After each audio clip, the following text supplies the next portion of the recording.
Bienvenidos, esto es Informe Extra. Hoy vamos a analizar la escalada en el conflicto entre el Estado de Israel y la organización terrorista libanesa Hezbollah. Para analizar este tema nos acompaña desde Washington, D.C., Hugo Achá, especialista en temas de seguridad global, analista político e investigador principal del Center for a Secure Free Society. Hugo, gracias por acompañarnos. Un verdadero placer, Oscar, a tus órdenes.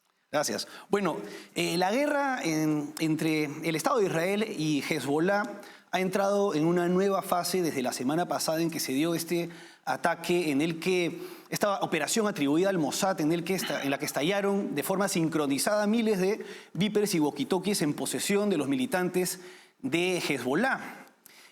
Teniendo presente que la guerra en la Franja de Gaza aún no termina y que Hezbollah es una organización terrorista mucho más poderosa que Hamás, ¿cuáles son los objetivos en esta ofensiva que está emprendiendo Israel contra esta organización terrorista libanesa? Bueno, apreciado Oscar, es imposible entender este conflicto si uno intenta desprenderlo de la problemática que lo origina, ¿no es cierto? Tanto Hamás como Hezbollah son una consecuencia de una dinámica política que se da en el Medio Oriente ante la creación formal del Estado de Israel.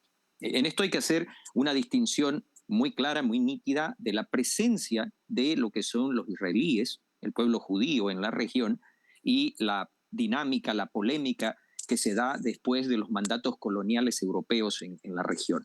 A partir de ello hay una serie de dinámicas, una serie de guerras, no las vamos a analizar todas, las más señeras, la de los 6 días, el Yom Kippur, la guerra del 49, en fin.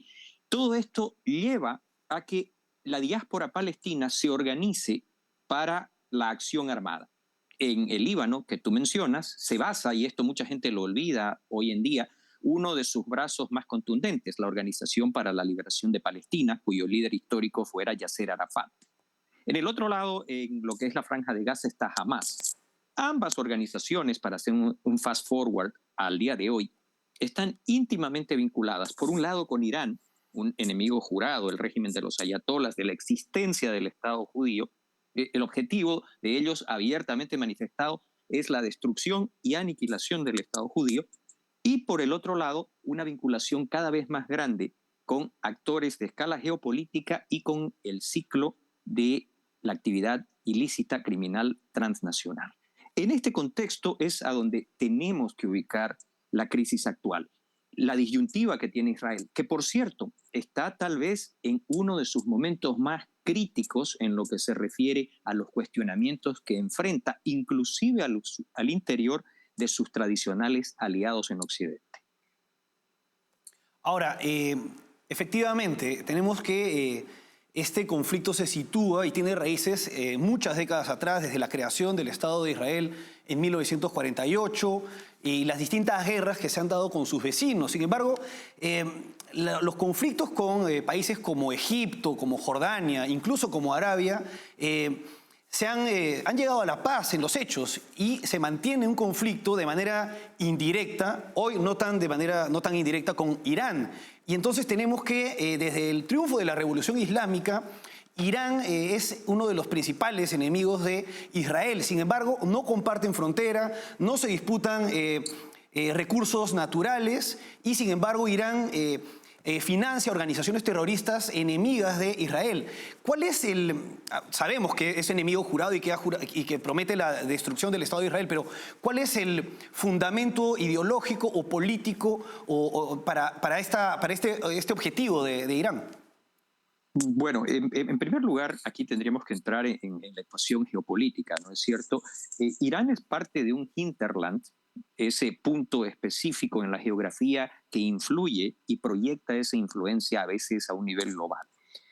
Lo que sucede con relación a Israel, y haces muy bien en recordar todo ese proceso, figuras como fueran en su momento Gamal Abdel Nasser, como lo fueran en su momento acuerdos señeros, los acuerdos de Camp David, la paz con Egipto, las relaciones que tiene hoy día Israel, por ejemplo, con Jordania, y cómo el exacerbamiento viene a partir de la cuestión iraní.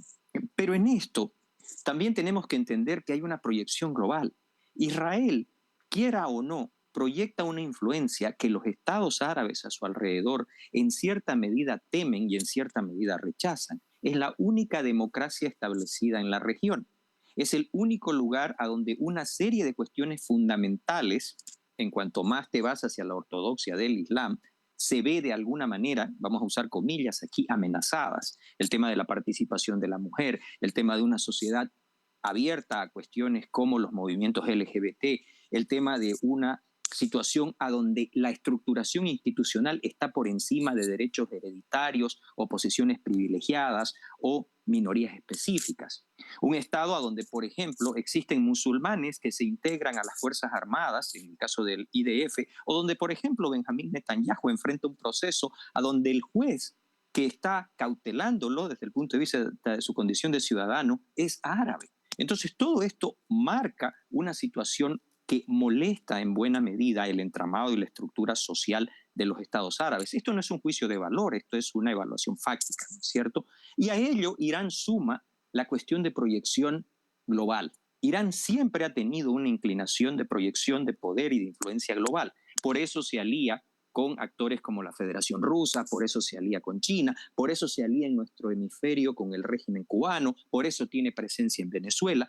Y dentro de este conflicto entiende que la cuestión israelí es esencial, porque es el principal aliado de Occidente y de los Estados Unidos en la región. Su eliminación significaría la proyección de su hegemonía sobre todo lo que conocemos como el Medio Oriente. Bueno, ahora, yendo más al conflicto entre Israel, ya directamente con Hezbollah, tenemos antecedentes de incursiones de Israel en territorio libanés hace varias décadas, en 1978, en 1982 y la última importante fue en el 2006. Las primeras dos incursiones fueron, como señalaste antes, para enfrentar a la OLP, la Organización para la Liberación de Palestina.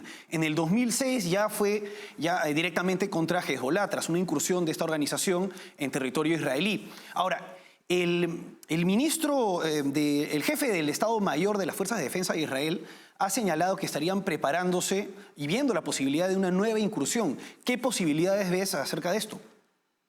Bueno, las palabras del general Halevi son preocupantes. Cada vez que ha habido una incursión terrestre, Israel ha pagado un alto precio desde el punto de vista del costo en vidas, pero sobre todo desde el punto de vista del costo político. Por ello, no podemos hacer una abstracción de lo que significa ahora el Líbano. Todos sabemos de que este conflicto se desencadena con los ataques terroristas de octubre del año pasado, todos sabemos de la participación directa de Hamas, la facilitación de Hezbollah, la manera en la cual, vuelvo a reiterar y no se debe olvidar, los ciclos del crimen transnacional organizado han provisto buena parte de la logística financiera y el apoyo de aliados geoestratégicos como los mencionados hicieron esto posible. Pero específicamente en la cuestión de Hezbollah hay que entender qué fue la guerra civil en el Líbano. Hay que entender cómo este país sufre una transición en su composición social, en sus dinámicas de poder, en su representación política, en una cruentísima guerra civil en la que Israel también fue arrastrado. Siria tuvo una participación directa, tú recordarás, desde 1975 hasta 1990. Y en ese sentido se construye una dinámica que tiene actores paralelos.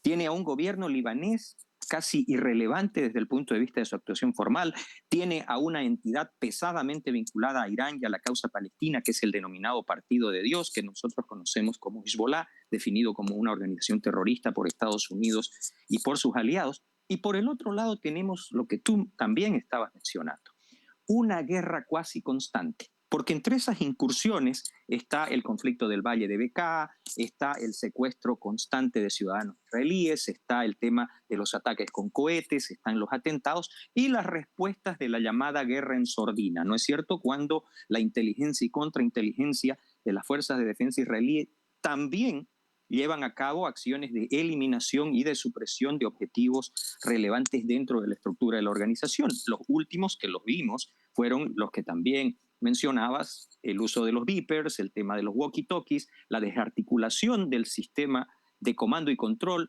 la eliminación del principal líder militar de Hezbollah y ahora, claramente, algo que era de preverse, la posibilidad de una incursión terrestre cuya dimensión, alcance y duración no creo que ni siquiera los mandos militares tanto de Israel como de Hezbollah, puedan decirnos hasta cuándo y cuánta intensidad llegue a alcanzar.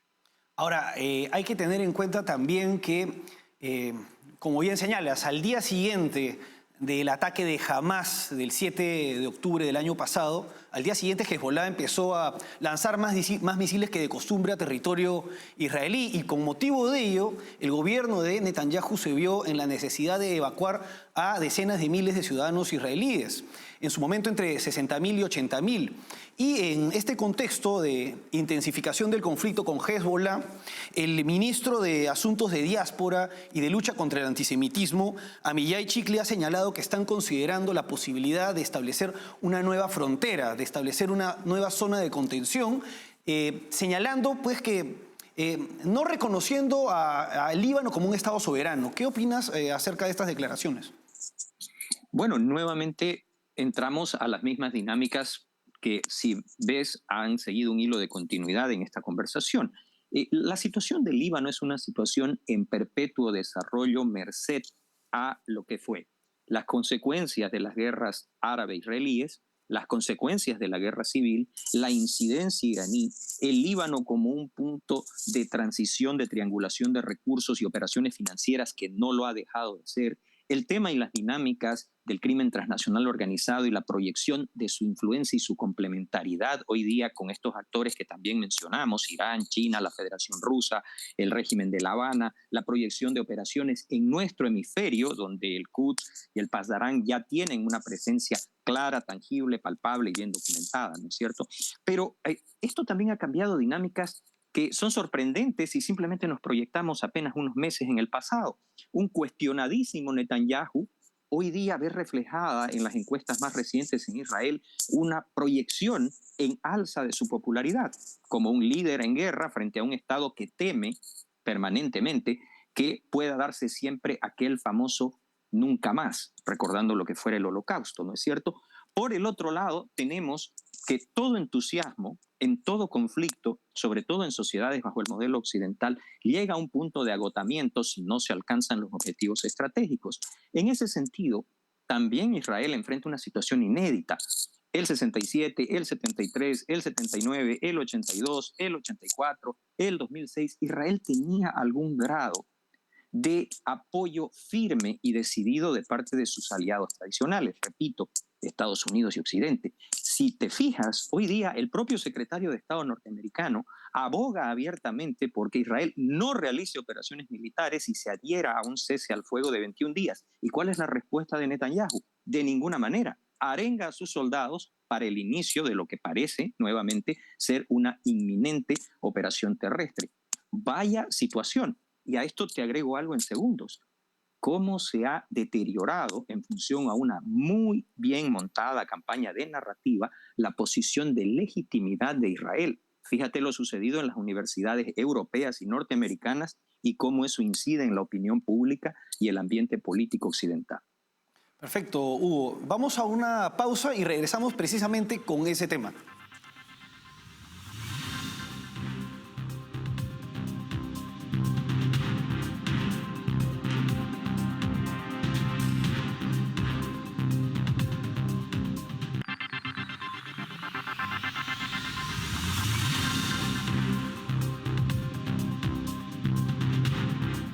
Seguimos en Informe Extra acompañados de Hugo Achá, especialista en temas de seguridad global y analista político. En el bloque anterior vimos cómo ha ido escalando el conflicto entre el Estado de Israel y la organización terrorista libanesa Hezbollah. Ahora pasemos a analizar la posición política del gobierno de Benjamín Netanyahu. A raíz del conflicto en la Franja de Gaza y ahora con la intensificación del conflicto en la frontera norte, en la zona del Líbano con Hezbollah, la realidad es que se están dando muchas bajas y no solamente son de militantes de Hamás y de Hezbollah. ¿Cuál es la explicación que da el gobierno de Netanyahu ante esto? Y también, ¿qué argumentos tienen quienes están a favor de la defensa del Estado de Israel, del derecho de defensa del Estado de Israel ante esto? Bueno, para empezar desde lo último mencionado, desde el punto de vista del ataque de octubre, no existe un solo gobierno en Occidente que no hubiera condenado de manera enfática semejante suceso, ¿no es cierto? El problema viene con lo que se acarrea después, ¿no es cierto?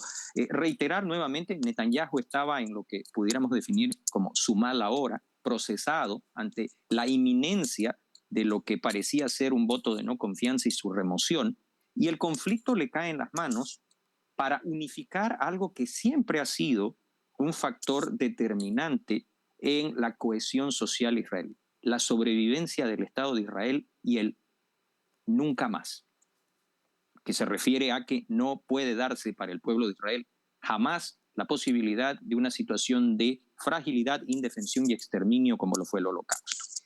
A partir de allí, Netanyahu ha lidiado con una serie de situaciones muy complejas.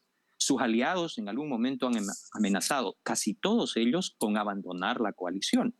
Ha tenido un problema con los ortodoxos porque en función de lo que parece ser una guerra de esfuerzo total, necesita una movilización absoluta de la población y como tú sabes, los ortodoxos gozan de determinadas prerrogativas dentro de lo que es la estructura de movilización, reserva y capacidad activa de las Fuerzas Armadas del Estado de Israel. En función de esto, ¿qué plantea la coalición a la cabeza de Netanyahu? El asegurar y al mismo tiempo eliminar las amenazas para la sobrevivencia del Estado de Israel. De hecho, en algún momento, semanas atrás, se juzgaba inevitable ya la apertura de hostilidades directas con Irán. Estuvieron al borde de suceder y se llegó a debatir muchísimo acerca de cuán cerca está Irán del denominado umbral nuclear.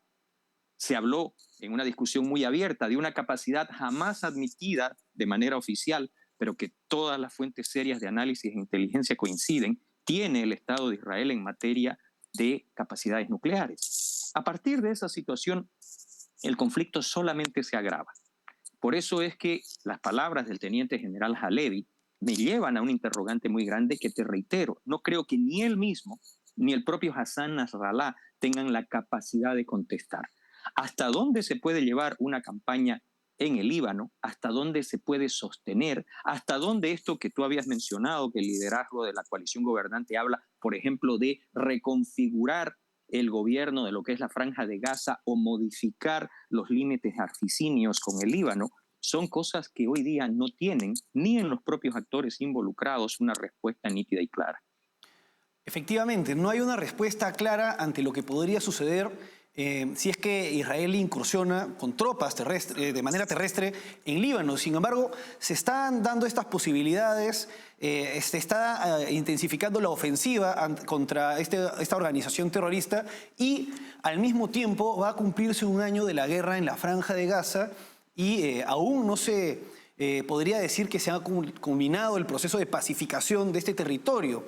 ¿En qué situación queda este conflicto mientras se está atacando ahora a Hamas y mientras se está abriendo otro frente? ¿Se podría decir que Israel ha conseguido todos sus objetivos o la mayor parte de sus objetivos en la Franja de Gaza? Mira, primero yo creo que, de nuevo, no sabemos cuáles fueron, porque esto no lo ha hecho público en ningún momento, sobre todo el alto mando militar israelí, los objetivos completos, totales, integrales de las operaciones militares. Desde el punto de vista de lo que se puede observar y deducir, ha habido claramente a través de operaciones de eliminación y aniquilación una disminución en las capacidades militares de Hamas y en sus filas operativas y de capacidad militar entrenada. Sin embargo, algo que siempre yo hago cuestión en insistir, la dinámica que permitió a Hamas, a Hezbollah y a Irán llegar a este punto parte de la expansión de la logística financiera.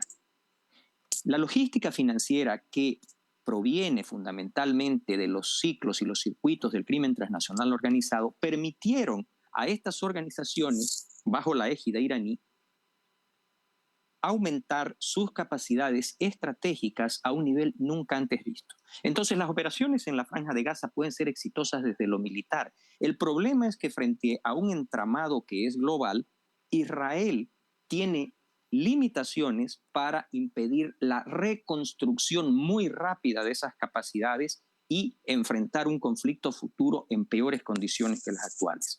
Y aquí quiero insistir también en el punto de por qué usar el término peores. Porque desde el punto de vista de la guerra híbrida y la generación de narrativa, no cabe duda que el Estado de Israel perdió la iniciativa. Perdió la iniciativa a partir de lo que vimos en los centros académicos, universidades y escuelas occidentales. Perdió la iniciativa desde el punto de vista de que hay que reiterar.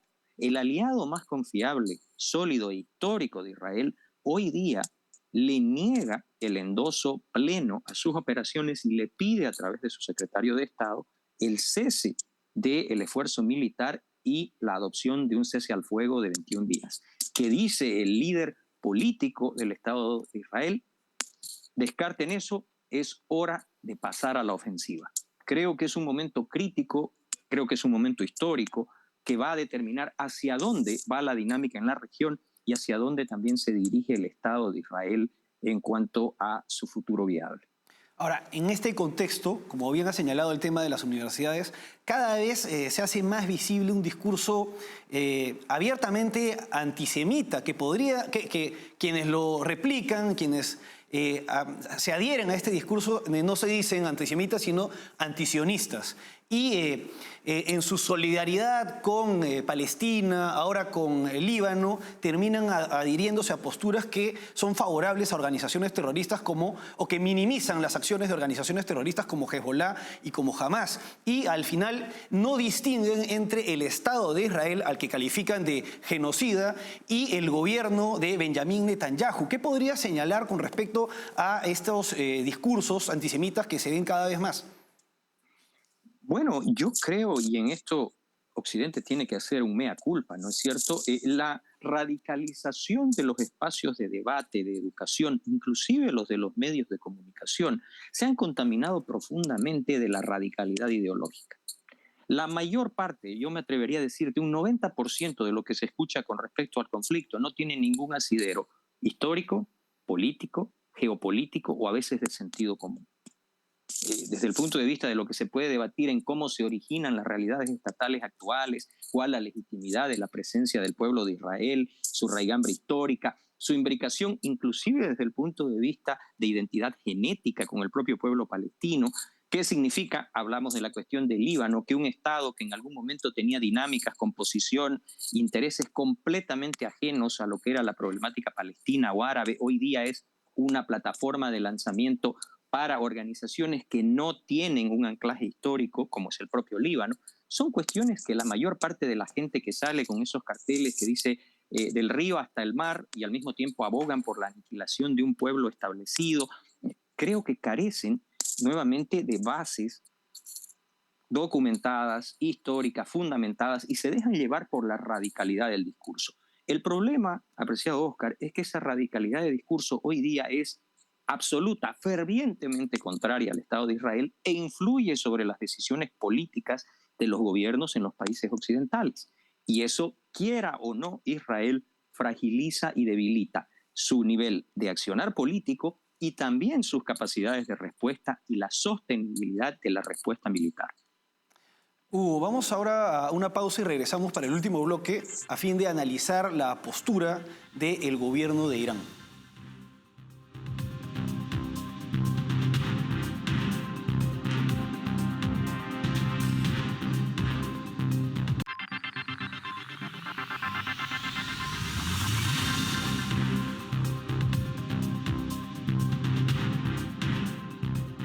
Seguimos en Informe Extra acompañados de Hugo Achá, analizando la escalada en el conflicto entre el Estado de Israel y Hezbollah.